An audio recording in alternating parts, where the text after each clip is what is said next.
Hey, it's Matt. This is our most recent episode of Political Rehab. Don't forget to subscribe to worthknowing.substack.com. That's my Substack, Matt Wylie's Substack. Also up there, don't forget to subscribe there. And finally, our Worth Knowing Substack, our Worth Knowing YouTube channel. We are also up there. This is going out in portrait and in landscape. And I should mention that it is previously recorded. With that, here we go. Dragging Americans off the streets and shooting American citizens isn't law and order. Show me your papers, secret police. That's not what we do in America. Laura Ingraham took a pause from eating bats for breakfast to remark, I tend to agree with Treasury Secretary Scott Bessent, who believes any such investigation is probably unwise. Oh, unwise. Unwise, Laura. Unwise. Wow. The economic gaslighting is one of the reasons Republicans are going to lose. Do you think it's possible, Matt, that when Trump heard Golden Dome, he thought he heard golden showers, and that's why he suddenly got interested?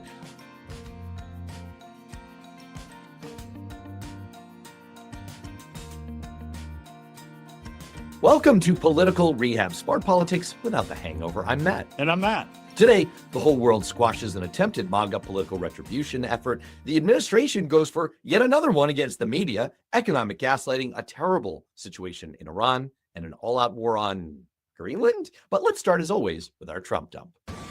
Time for the Trump dump. That's right. Time for the Trump dump, our weekly segment where we get it out of our system. Because I don't care if you're Republican, Democrat, or independent, there is something Donald Trump did this week that pisses you off. I'm going to do this a little bit different. I want to talk to the big man himself, Mr. President. Sir, Matt Wylie here. Hi. Look, I know I'm not your favorite Republican strategist. I've written a few things you don't love. I get it. I called MAGA cults. I've questioned if you're too old to be president, but we need to talk about immigration. I've spent almost 30 years in the trenches getting Republicans elected all over this country. And I don't have to tell you, immigration is our easiest issue. If a campaign needs money, you send out one hardline immigration email and donations pour in. It's like our own personal ATM machines. And then came Biden. Oh my God, Biden handed us the greatest political gift, open borders, chaos. It made it so easy for Republicans to sweep the elections last year. Immigration should have been a layup for you. But I got to be honest with you, sir, respectfully, you're fucking it up. Look, it's hard to fix immigration. This mess wasn't created overnight. It took decades of cowardly politicians who wouldn't secure the border or fix a broken system. But you chose the worst possible option. You sent armed, masked ICE agents into the streets of America. Look, we're with you on deporting violent criminals, gang members, drug traffickers. Most Americans would even say if you're here illegally and you get caught breaking the law, even if it's not violent, you go home fine. But sending people to overseas gulags is not enforcement. Masked agents dragging Americans off the streets and shooting American citizens isn't law and order. Show me your papers, secret police. That's not what we do in America. Now you're talking about invoking the Insurrection Act to put even more military on the streets. This isn't just bad politics. It's an assault on our rights. You took the strongest issue Republicans had in a generation and you turned it into a constitutional crisis. Yes, you may have removed some criminals, but you replaced them with men in masks and body armor. You replaced gang violence with government force. You replace street crime with government power that no free country should ever normalize. That's not winning. That's how you tear up the Constitution. For my Trump dump this week, I want to pick up a thread that you just laid down and talk a little bit about the fact that this week, President Trump threatened to invoke the Insurrection Act to deploy United States troops to Minneapolis to put down protests over immigration enforcement. Karen, what would it take and what would it mean for the president to invoke this? Diane, we have heard the president threaten this before, but what this would mean is the president could deploy the military and he could federalize National Guard troops. And I think it's important to remember that this has not been used, the Insurrection Act, since 1992. This is absolutely illusory, insane, and insidious. Illusory because there's no insurrection. There's a hideous assault on American citizens that you, Matt Wylie, just laid out by masked federal thugs who are illegally snatching people off the streets and out of their homes and there are First Amendment protected and righteous protests. The Insurrection Act was originally designed for extreme circumstances, like when state governments are unable to suppress violent rebellion. Recent modern invocations were mostly for civil rights enforcement, school desegregation under Eisenhower and Kennedy, or to support governors. This is insane because it amounts to putting out a fire with gasoline. Trump intentionally set this goon squad to provoke violence, to create scenes for social media of brown-skinned people being tackled and choked out by armed agents because the MAGA base gets off on this shit, and Stephen Miller fantasizes about it when he's not otherwise trawling through the personal ads in Soldier of Fortune magazine. Sending in more guys with guns to shoot even more unarmed civilians is absolutely criminally deranged. And it's insidious because defining this protest as an insurrection the week after the 5-year anniversary of January 6th, when 140 actual police officers, not your violent cosplaying rent-a-cops, were injured by your insurrectionists who you then pardoned, is the height of gaslighting bullshit. History is going to detest you, and no amount of goons with guns can stop that. With that, let's get to this week's rundown.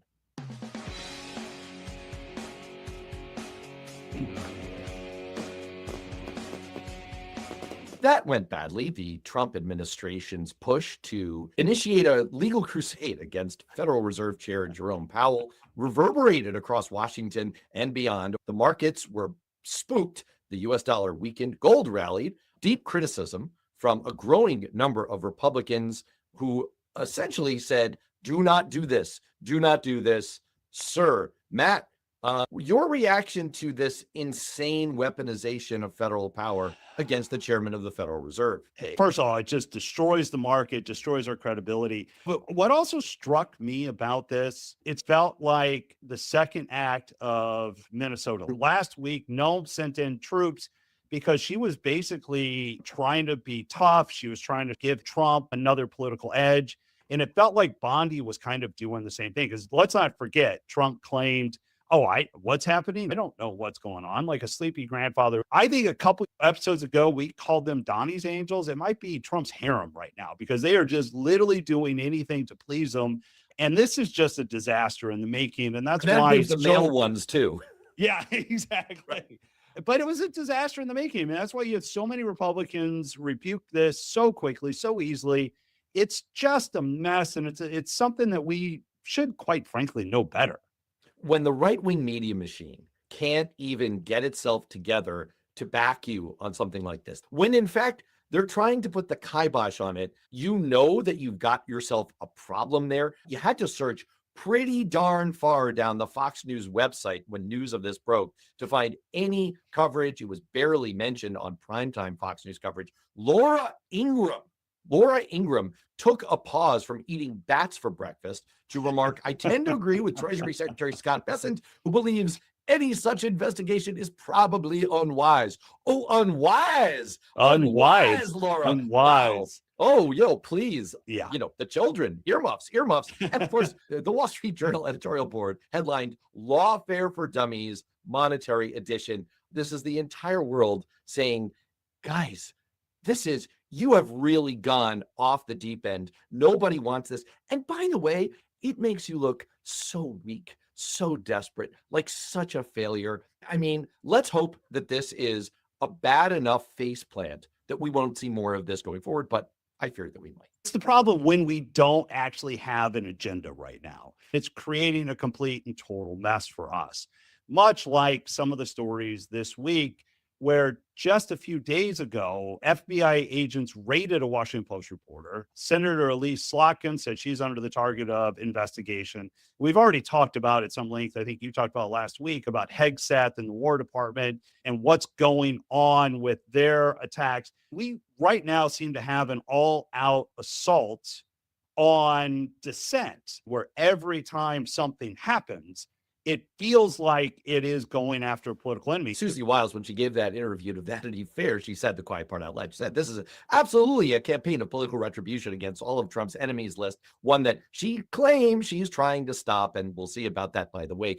I noticed how you fell under the MAGA mind virus for just a moment there, Matt, by calling it the Department of War. There was an analysis this week that changing the name on all the stationery and sides of ships and whatnot to Department of War war would actually cost taxpayers $125 million, which is far in excess of any savings that was generated by Doge. This is absolute, out and out lawfare against reporters, repressing freedom of speech, repressing the First Amendment, repressing the duly elected representatives of the people of the United States of America. It is absolutely authoritarian fascist bullshit. There is no justification for it whatsoever. And once again, I'm looking forward to Trump enablers bending over backwards to try to explain this away.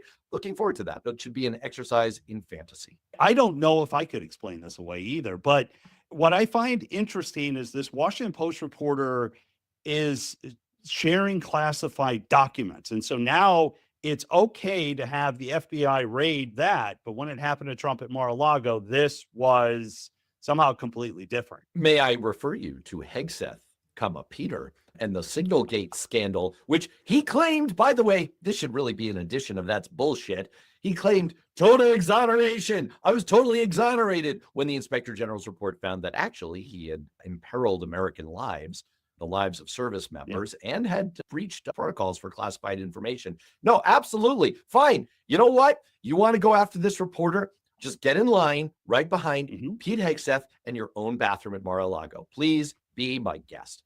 Speaking of gaslighting, let's talk about the recent round of economic gaslighting, an attempt at spin, which is pretty lame, perhaps a break into dementia. The highlight for this was Donald Trump declaring that grocery prices were down. Astute viewers will remember that this was the topic of our very first That's Bullshit segment. That is demonstrably untrue. The price of beef has risen 16.4% over the last year. The price of coffee is up a whopping 19.8%. The price of lettuce, for Pete's sake, is 7.3% higher. Frozen fish, 8.6% higher.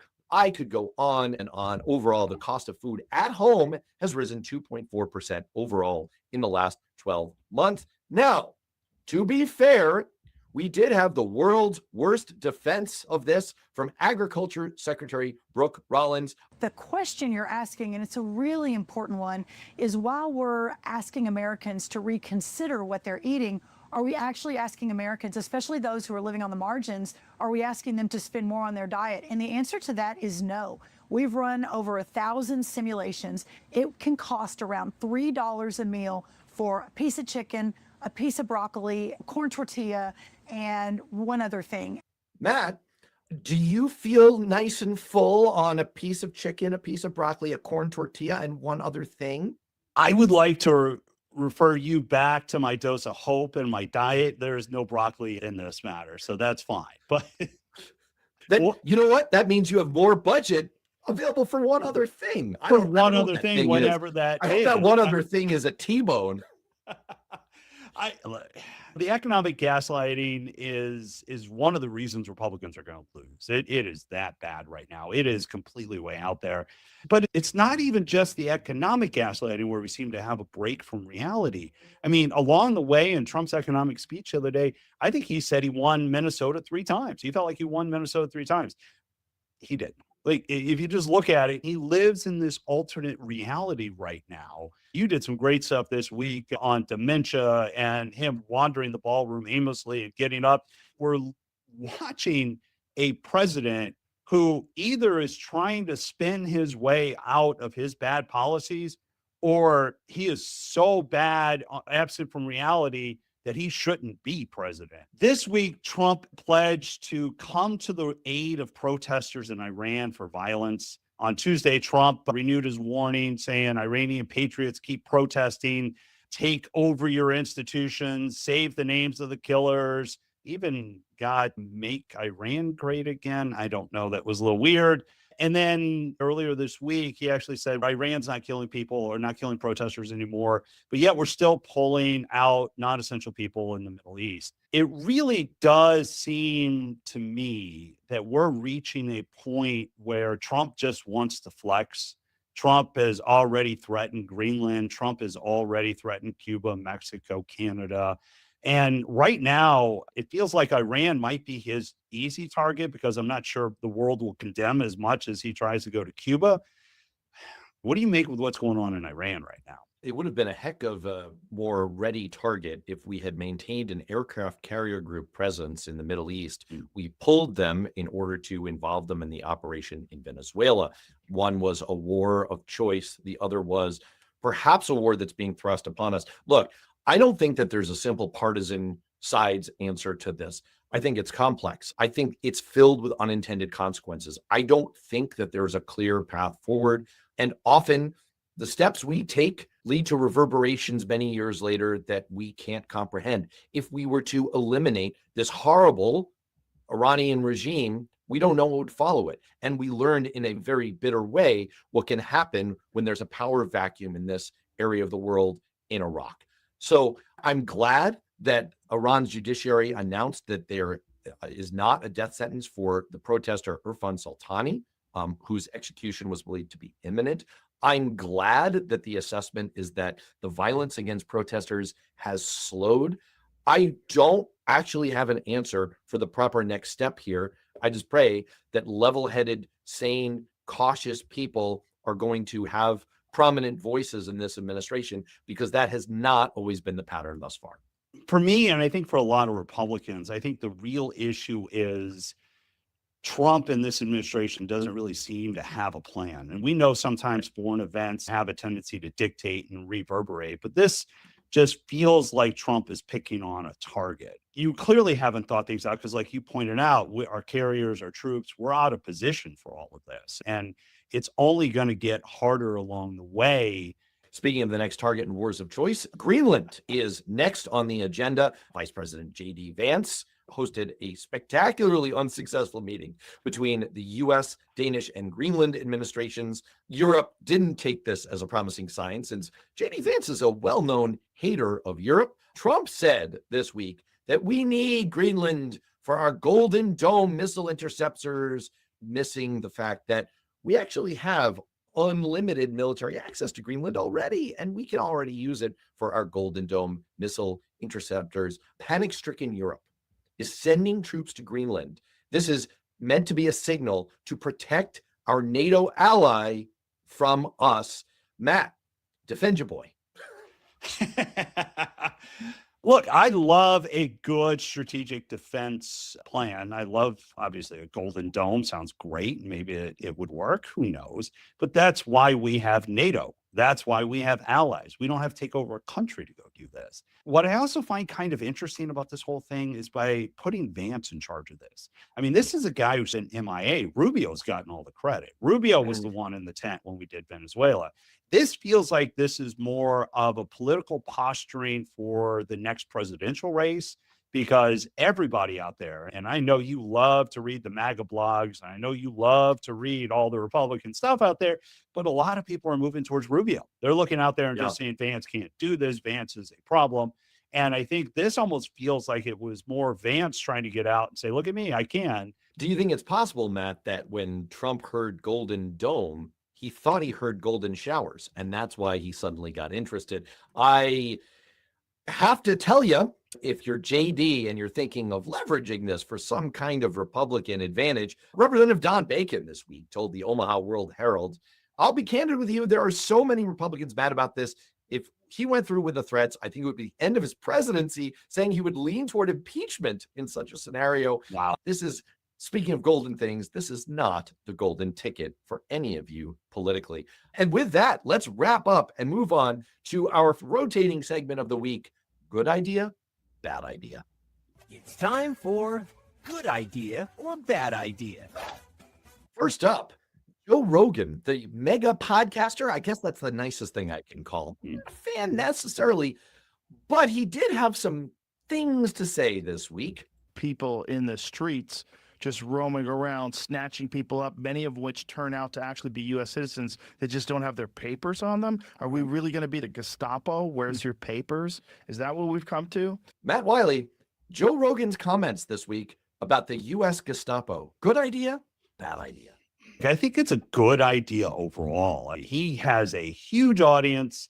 People listen, and it's really starting to show the cracks of that base that supported Trump and also helps get Republicans elected. So I hate the terms Gestapo and Nazis and Hitler because I feel like they've been so overused, they just become noise.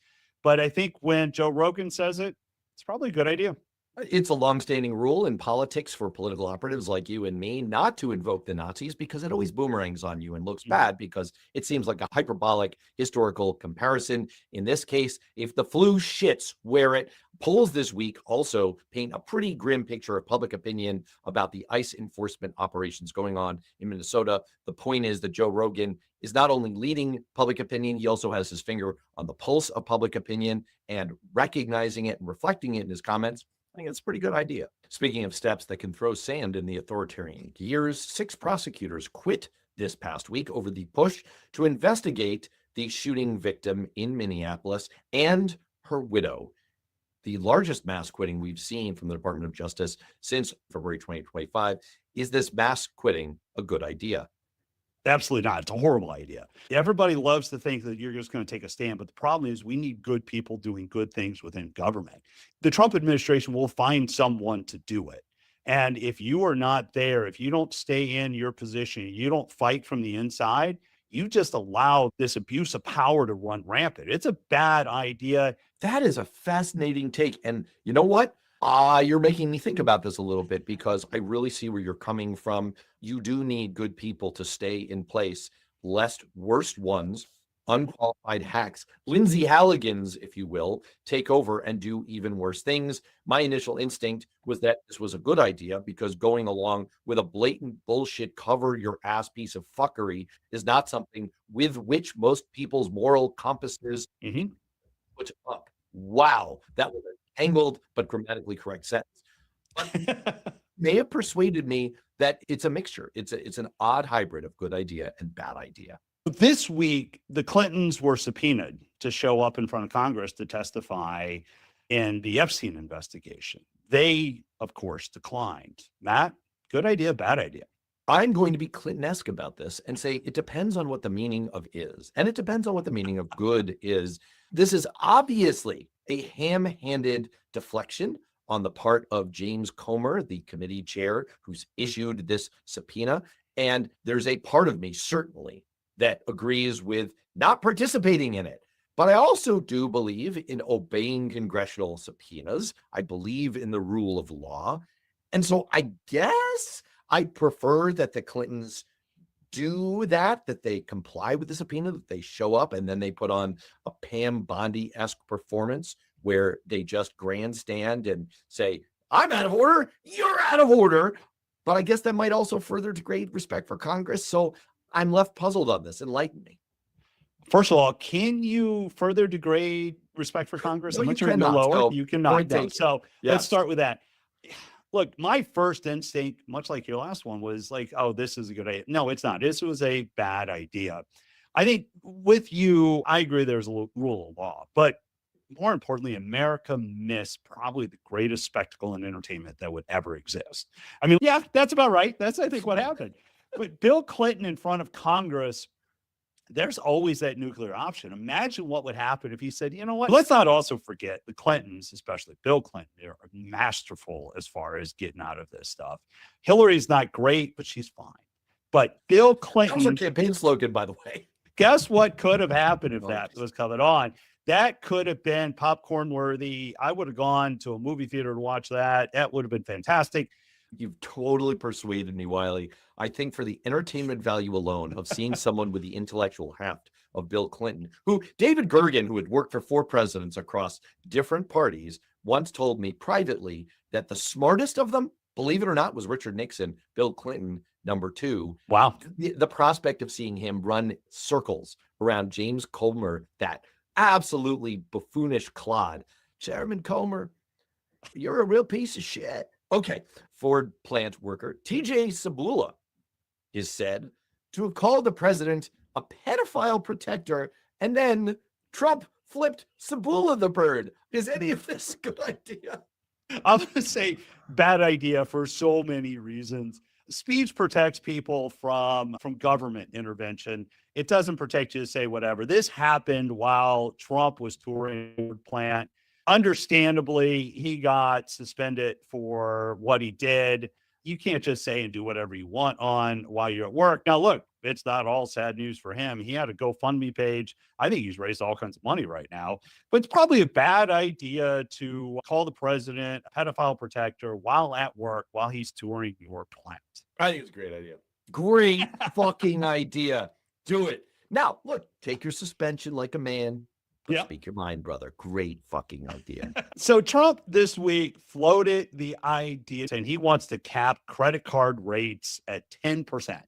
Now, ignoring the fact that he doesn't have the authority to do it, that only Congress could do this, is capping credit card rates at 10% good idea or bad idea? Matt, you may remember that I studied economics as an undergraduate, and I'm going to present to you the old joke that if you want to get 10 opinions, ask 2 economists, and in this case, 1. This is a marginally good idea, believe it or not, but there's a ton of qualifications on this. Vanderbilt University analysis suggested that such a cap could save consumers roughly $100 billion a year. That's good. However, there are legitimate warnings that this could limit credit and slow economic growth. That's bad. Limiting credit to high-risk people isn't the worst thing, so that's good. But it could push them to avail themselves of more fringe banking options like payday loans. That's bad. It reduces spending, which slows GDP, which could be good for inflation. So that's both good and bad. It's very confusing. A better idea would be a deeper, lasting reform of consumer credit practices. I'm just envisioning all the graphics up there. That's good, bad, good, bad. I think fundamentally it's bad. As a free market Republican, I don't like it when government tries to get involved in this. I hate it even more when the president of the United States thinks he has the authority to do it. It's plain hoping to try to get more people to vote for Republicans, because as we've talked about on many occasions, Trump cares about one thing. I think it's a bad idea. I don't like it. But then again, I'm not an economist. Tall title tales this week. Lindsay Halligan defended her use of the U.S. attorney title, her continuing use, I should say, even after a federal judge said, that's not your title. You were illegally appointed in a combative court filing. Donald Trump defended his Wikipedia entry, which noted that he was president of Venezuela. George Santos, I'm sure, has called himself Emperor of the Moon this week. Matt, any of these a good idea?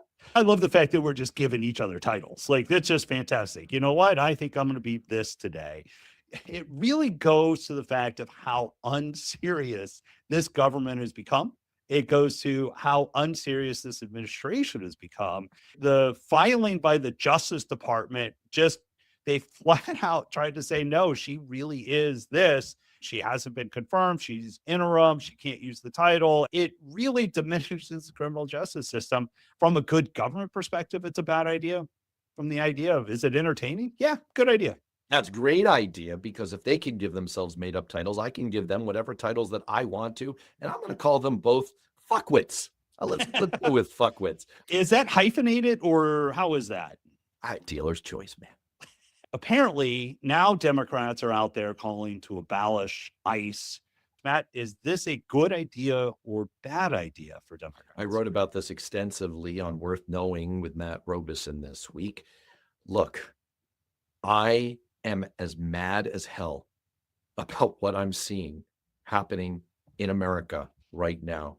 It's hard to get the image of Renee Good out of your head. It's hard to get the image, which I posted this week, of a woman sobbing after her door was broken down and her husband was dragged away by literal jackbooted government thugs. It's very hard to look at this and not turn that righteous anger into wanting to abolish or defund ICE. But it's a strategic trap. It's a mistake. And there are more effective things that the coalition of the sane can do to slow down and stop this kind of abuse. I laid them all out in the article. I hope people will check it out. This is unfortunately a bad idea. First of all, that article's amazing and everybody should check that out. From a Republican perspective, I think this is the greatest idea you guys have come up with. Right, because you like the trap. That's exactly right. The only thing that can save Republicans from this disaster they've created. For anything that can help us out along the way. So defund ICE. Any operatives that may be listening to this, please embrace this, run on it. It's help me, Obi-Wan. You're our only hope. Right. And you know what? I know you're being a little tongue in cheek about this, but seriously, I mean, this is truly, if you were on Truth Serum, the advice you would give to Democrats is just don't hand the opposition a cudgel to beat you with. All right, final one. Democrats getting kind of frisky, kind of optimistic this week. A high-profile Senate recruitment of Mary Peltola in Alaska, running for the U.S. Senate. Some signs that the shutdown kind of worked, and the elevation of the ACA subsidies to the top of the agenda is continuing to get some traction, get some movement on that issue, and some political results. Democrats getting kind of bullish. Is that a good idea? If you recall, in our prediction segment, I said Democrats are going to win the Senate. Again, I don't want this, but I think this is the reality that as Republicans, we're all going to have to face. This recruitment in Alaska is a big deal. I mean, I've worked in Alaska. I know what this is. This is a Republican state. We view it as a Republican state. Dan Sullivan is not the strongest candidate. Democrats have a real shot. When you take a red state like Alaska and you turn it blue with a recruit like this, you should be bullish. And there's also North Carolina. I think Democrats are going to pick up North Carolina. Right now, you're picking up two seats that we shouldn't lose, but we're going to because we're being stupid. It's an old saw that hope is not a strategy, but to the extent that discouraging people, getting them to disconnect, disengage is part of the authoritarian playbook, hope is a strategy, and we should indulge in a little bit of it. That's it for our good idea, bad idea deep dive of the week. And with that, let's get to one of our favorite moments of the week. That's bullshit. Bullshit. Bullshit. Bullshit. Bullshit. A bullshit? Renee Nicole Good, a 37-year-old mother of three, shot and killed by ICE agent Jonathan Ross in Minneapolis. She was unarmed and was captured on video smiling at the ICE agents and telling them she wasn't mad at them. Moments before the shooting, within hours, they'd uncovered the truth. Renee Good, age 44, with a long, scary criminal rap sheet. But that's bullshit. The supposed criminal record was entirely made up by incredibly clumsy morons who forgot to list a county or state, gave her wrong age and date of birth, and invented weird crimes like interfering with medical treatment. But this was just the opening move in an obscene MAGA con job, because next we got this. Instead of investigating Renee Good's killer, the Justice Department is now investigating her wife. That's right. Right after Ms. Good was shot, according to the New York Times, the head of the Justice Department's Civil Rights Division said they were going to open an investigation not into the agent, but into the victim and her wife. This was such outrageous bullshit that 6 federal prosecutors in Minnesota resigned today after senior DOJ officials ordered them to begin investigating Renee Good's widow, Becca. But isn't it normal to investigate a shooting victim and her family? This is not normal. There is absolutely no legal basis for the Justice Department to investigate Becca Good. But this person saying this doesn't know what she's talking about, right? I'm Liz Oyer, the former pardon attorney for the Department of Justice. Oh. But the bullshit didn't end there, because the DOJ went to their next move, saying that the shooter had been grievously injured, had suffered from internal bleeding, and I actually have secret footage here of the medical assessment that they gave to Jonathan Ross. You see this smudge here that looks like my fingerprint? No, that's trauma. Are you sure there isn't a little soft tissue trauma in the facial area? Oh, yeah, tons of it. Just say when. Was he actually injured? Maybe, but given the complete and sadistic lies that the Department of Justice has perpetrated from the moment this happened, they've earned the opposite of the benefit of the doubt. They've earned the distinction of labeling everything they say bullshit. You just keep cranking these things out, and wow, such a great segment. I appreciate it. On that upbeat note, let's get to our dose of hope.